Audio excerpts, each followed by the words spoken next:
Hello everybody, Mannix here. Going to be doing a knife review on an instant favorite of mine, the Spyderco Resilience Lightweight.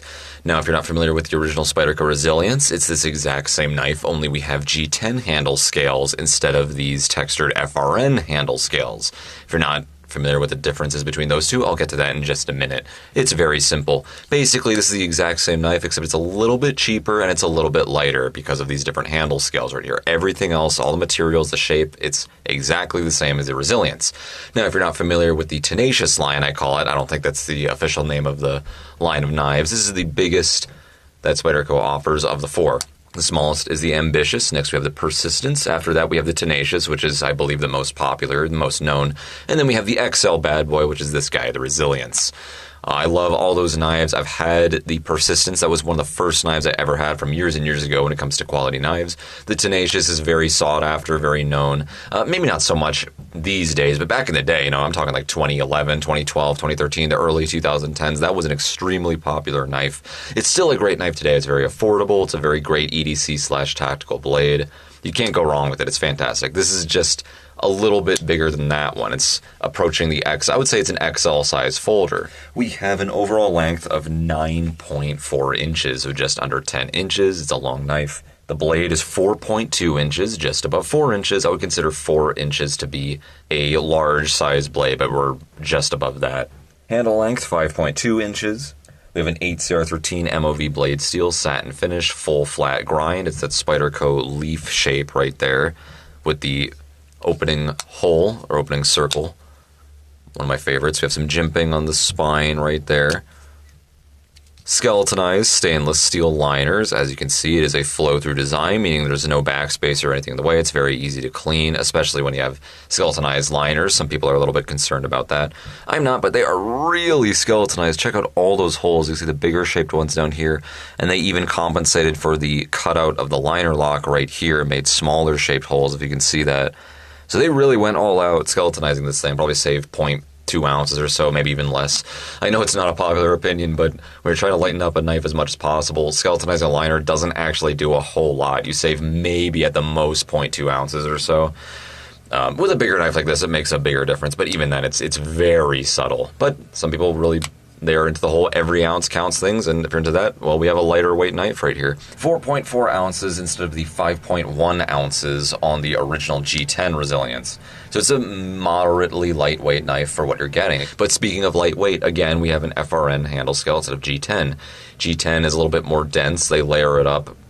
It's harder to make cutouts and textures in it, so it more has like a sandpaper-like texture, which all of the other Tenacious, again, I call them Tenacious knives, the Tenacious knives have. They all have a textured G10, which is kind of like a lighter grit sandpaper.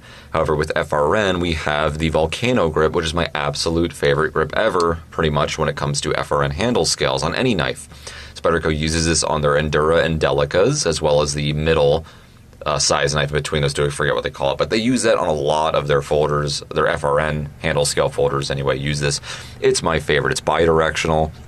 As you can see, they're like these trapezoids that are slanting this way, so when you're moving your finger down, it catches onto that grip.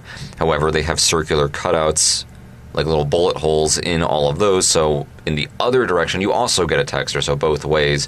When you're going down anyway, it's slightly more grippy, and when you move your finger up, it's slightly less, but it's very solid. It's a grippy texture. It looks really nice. I like the round shape right here. It kind of mimics a spider web to me. I think a Spyderco Resilience right there. It's absolutely phenomenal. When I first got this in hand, I was in love with it. By the way, pocket clip design is great. Stainless steel. Looks stonewashed, actually. I think it's a stonewashed pocket clip. It is swappable to all four sides, so it is tip up, tip down. Left and right friendly. We have a big old lanyard hole right here. And there's the pivot screw. Another little detail I love about the pocket clips on these is the cutout right here, which accommodates for the lanyard hole. But if you want to swap it to tip down, which it comes right hand tip down out of the box, the hole will accommodate the pivot screw, which happens to be a Torx bit, so it's easy to adjust. Just a hair of side to side here. You can adjust it out. Flicks out very easily. So you could probably tighten down a little bit and it would still be easy to flick out. No up and down. So a very good locking mechanism right here. Well, executed locking mechanism, I should say. Big old stop pin right there. There's a liner lock. I like the cutout right here. We have a big old cutout. in the stainless steel liner as well as the handle right here, and then a little bevel, a little bit more comfortable to depress the locking mechanism there. I love G10, I love FRN, I love most handle materials, but if I had to pick, I like FRN a little bit more. It's just a little bit lighter. It's technically not as strong, I don't think, but really, what are you doing with your knife? You could smack this against concrete all day long. It's not going to crack on you. FRN, fiberglass reinforced nylon, sometimes known as GRN, glass reinforced nylon, GFN, glass filled nylon, Zyx or Zytel. There's many different companies that have different variants on the name, but essentially it's glass and plastic melted together. It's extremely strong and extremely durable, and very lightweight, very easy to work with, very affordable. It's a fantastic material. It's very easy to color. It's very easy to texture.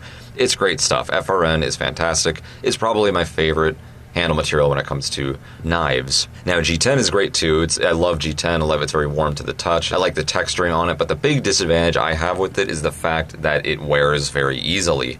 You get that fresh G10 out of box, it's really grippy, but after you rub your thumb on it just a few times, already you can start to feel it soften. It's just like sandpaper. Over time, as it wears, it softens and the grip lessens. FRN essentially lasts forever, relatively speaking. Again, it's pretty thick. You know, the handle including full stainless steel liners right there, although they are skeletonized. Again, lightens it up a little bit, but it's a long-ass knife.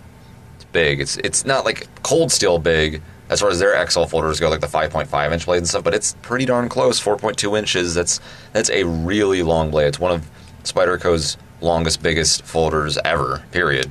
So much edge to work with, flicks out very easily, good lockup, it's affordable. The retail price on this is $86 even. The G10 version retails at $94.50, so it's $8.50 more expensive, and that one is 5.1 ounces, making it 0.7 ounces heavier. So it's just under an ounce heavier. You're saving less than an ounce in weight by getting this one. You're saving a couple bucks. A little bit lighter, a little bit cheaper, but honestly, I like it more. If it were the same price, I wouldn't mind. I like FRM material just a little bit more than G10. To be perfectly honest, it is a little bit cheaper. It's just one of my favorite knives ever. Again, this is the first time I've had a lightweight Tenacious model, Resilience technically. It's just huge. I like the bigger folders, and as far as Spyderco's go, this is a huge, massive, massive folder. It even beats the length overall of the Cold Steel Recon 1 or the large Voyagers, etc. So it's a massive folder without being like too huge. It's not like, XL Voyager size, but it's a long, long knife.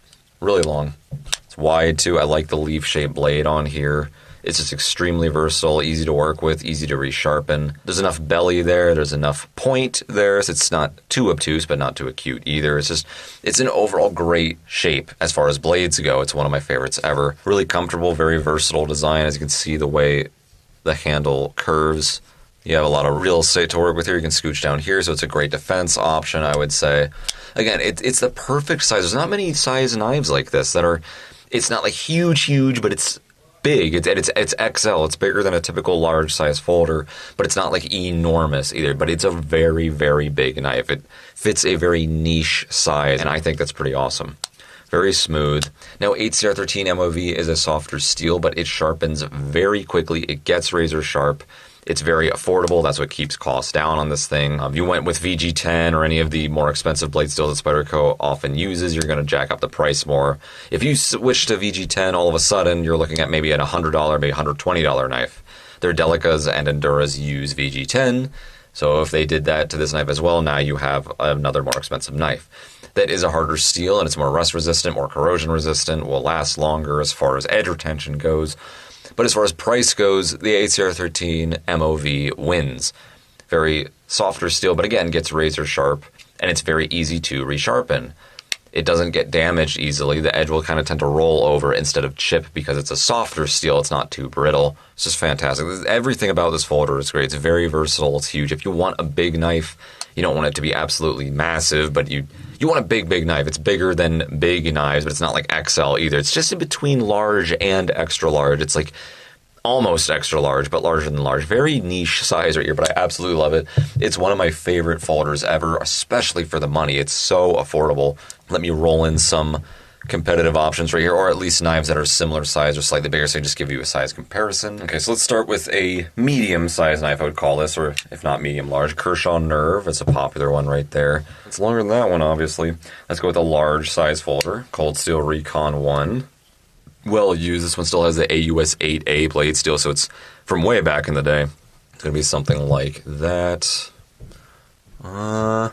Very close in length. It's close to length in comparison to the Resilience right here, but the Resilience just barely wins. I'm going to match up the Ricassos right there at the top. Just the blade's just slightly longer, but if you're looking at the cutting edge, it definitely wins in about half an inch or so, as you can see right there. Very different blade shapes, but again, it's an interesting comparison, I think. And then what will dwarf the Resilience is going to be the Cold Steel Luzin large size, or 6-inch size, whatever they call that. Interesting comparison. You know, it's also interesting that this Luzin is considerably cheaper. I think it's like $8 cheaper or so than the Resilience, depending on where you get it. But you have the same handle material, FRN, also skeletonized stainless steel liners, same blade steel, 8CR13 MOV, but look how much more you're getting. And it's a little bit cheaper, too. This Luzin right here is a little bit cheaper than the Resilience.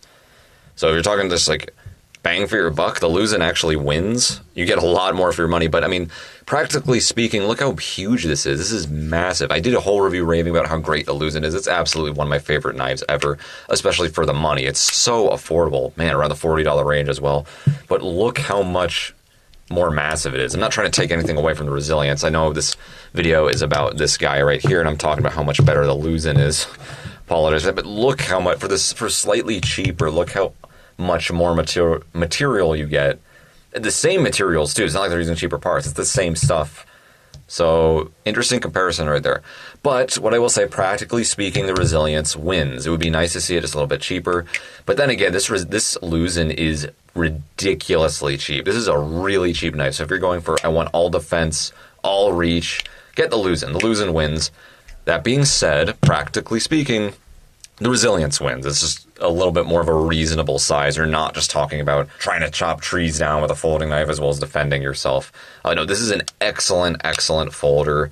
Most other knives of this size are not going to be that price. Bang for your buck, the Luzin large wins, but practically speaking, in overall use, EDC, the Resilience wins. You get a little bit lighter weight. It's not ridiculously huge, but it's a really good utility shape. It's absolutely one of my favorite knives ever for the price. I'm repeating myself over and over again, but it's a very exciting, affordable knife to me. And I love this FRN. I love the volcano grip, they call this right here. Super smooth, flicks out every single time, really strong lockup, lightweight, affordable, wide, stout, long knife. Pocket clip. Goes in all 4 positions. It is a liner lock, which isn't my favorite locking mechanism, but it's easy to disengage with one hand, versus the lockback style knives, which pretty much you usually have to use 2. A little bit stronger, but they're not as fast, and they're slower to disengage, as well as open. So just keep that in mind. Again, if you're used to the Recon 1 of my favorite knives ever, it's about the same length as that, slightly longer, but very close. So for as a size comparison, you can use that. Isn't that nice, just seeing a whole bunch of blades next to each other? Let's just do that. Let's make that the little outro of this video. Just look at all these different knives. It's beautiful. Beautiful. Anyway, one of my favorite knives ever for the money, the Spyderco Resilience. Lightweight. Get one.